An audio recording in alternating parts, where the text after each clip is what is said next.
Yeah, anti-dominants don't really like change. I think this is something that is often misunderstood in the literature and in a lot of the community. People sometimes distinguish, say, like N from S, in terms of S not liking change, being very grounded and not liking change, and N being more transformative, dynamic, and embracing change. And this is a simplification that doesn't really translate across the different types and the different functions. I think what's true is that NE embraces change and is dynamic and lateral and atomistic in its mindscape. I think you can roughly, at a first approximation, you can say that the mind of extroverted intuitives are very atomistic rather than holistic. This is something that I've emphasized in many of my videos. When you have an atomistic kind of mind, you can integrate seemingly disparate objects that can coexist without necessarily combining together.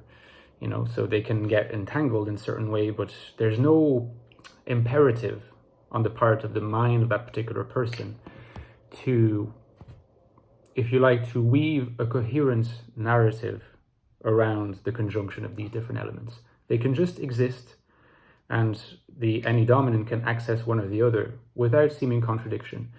It's not something that the dominant can do so well, because there is such an impetus to ensure that a holism of meaning is preserved and guaranteed across the entirety of the web of belief, the web of thought, the web of attitudes.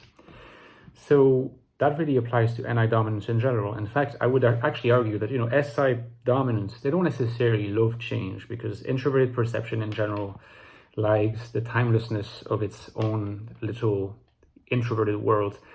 But the fact that SI dominants can have, can access, to the extent an SI user can access their NE inferior, which is difficult but possible, they might have a certain degree of flexibility. Also, SI comes with this degree of flexibility that is more atomistic, again, than SI doesn't like change, and yet it has more of an atomistic mind frame than NI does.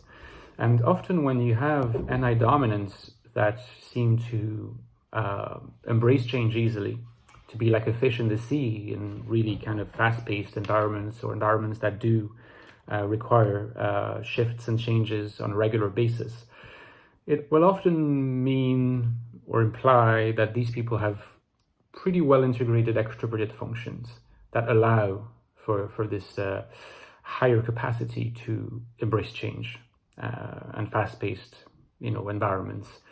So you may see that in INTJs, often if they have well-developed TE, I think that might help. You may see this in INFJs as well, but for some reason, and I can't quite explain it, it seems to me that INFJs are more reticent to embrace change than INTJs are. So there must be a functional reason or some other reason that can be brought to bear here. I'm not entirely sure which, but this is something that I've observed. So it's not true that INFJs like to think of big, large-scale changes across big chunks of historical epochs.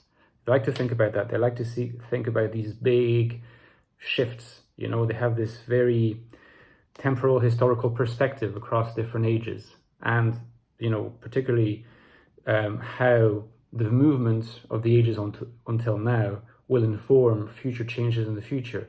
But these have, if you like, these are slow-paced changes that unfold over centuries.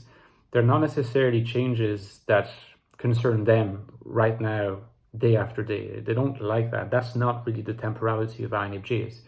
I often, and this is something that I do in The Infinite Soul, by the way, my new book, which is a book on INFJ life in the modern world, how to lead a productive, happy, and contented, but more than contented, a rich life full of value in a world often hostile to us. I discuss this concept of the longue durée, long durations. You can learn more about this concept of INFJ life if you get the book. And there's this prequel, The Ecstatic Soul, which looks more at the INFJ Mind, Deep Investigation of the INFJ Mind. You can also get it. So, get the 2 books if you haven't got them. The long duration versus short little like timestamps. These are 2 opposed temporalities, and the NI of the INFJ definitely belongs to the longue durée, the long durations that unfolds over centuries and millennia. This also has to do, obviously, with the Jungian archetypes that INFJs are unconsciously really directed towards and often fascinated by. And that explains it. So change, from week to week or day to day, no, INFJs don't like that so much. So don't let yourself be misguided. Again, the more they develop some extrovert functions, the more likely they might embrace, or they will embrace, change, even fast-paced change to a larger extent, but it will never be the same as most of the other 16 types, in fact. Okay, so if you liked my video, drop me a like. Don't forget that my channel, the lifeblood of my channel, is also the donations that keep the channel going. I have a Patreon link down below that you can click on if you'd like to become a supporter. Thank you so much to my current supporters and future ones. And I will talk to you next time, guys. Take care. Bye-bye.